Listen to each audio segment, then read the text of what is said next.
Picture this. A monkey so powerful, so utterly chaotic, that he literally fought all of heaven, and almost won.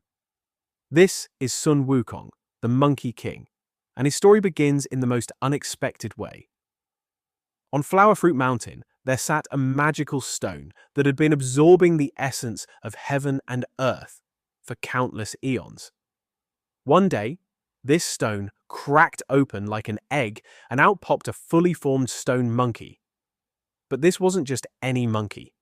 From his very first breath, he could walk, talk, and had an insatiable curiosity about everything around him.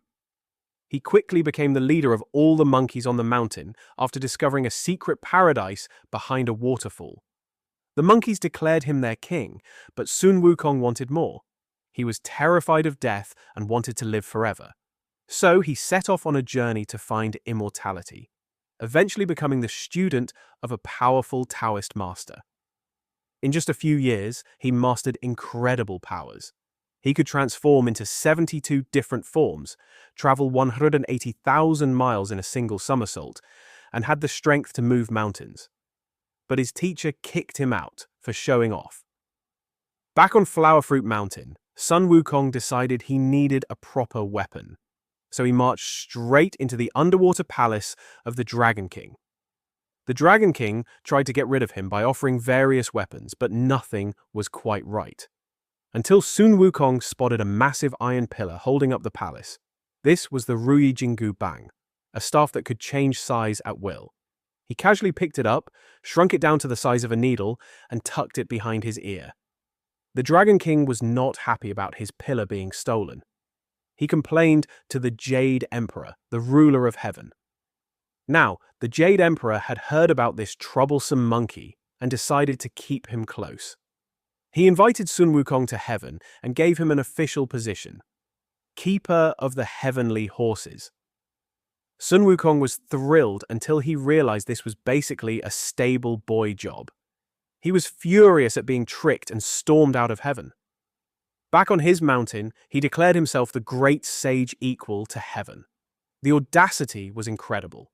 The Jade Emperor tried diplomacy first, offering Sun Wukong a fancy new job guarding the Peach Garden of Immortality.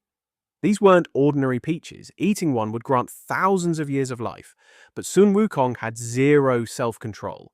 He ate nearly all of them. Then he discovered he wasn't invited to the Queen Mother's birthday feast, so he crashed the party anyway. He put everyone to sleep with magic, then devoured all the food and drank all the wine.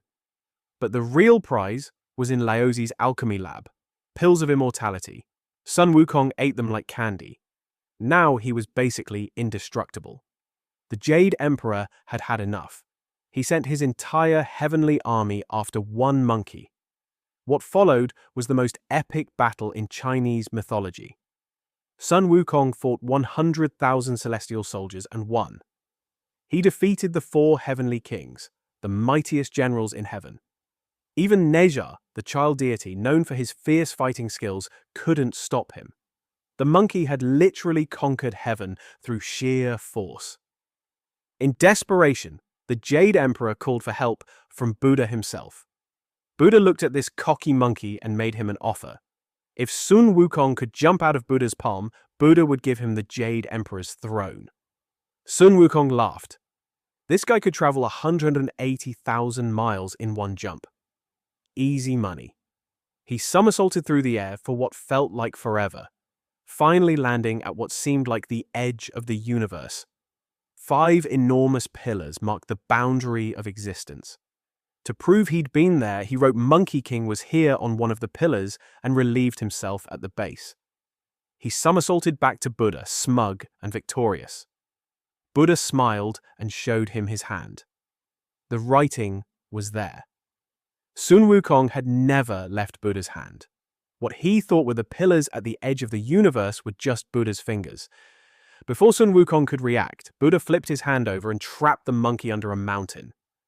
For good measure, Buddha placed a seal on top that Sun Wukong couldn't break. And there Sun Wukong stayed for 500 years.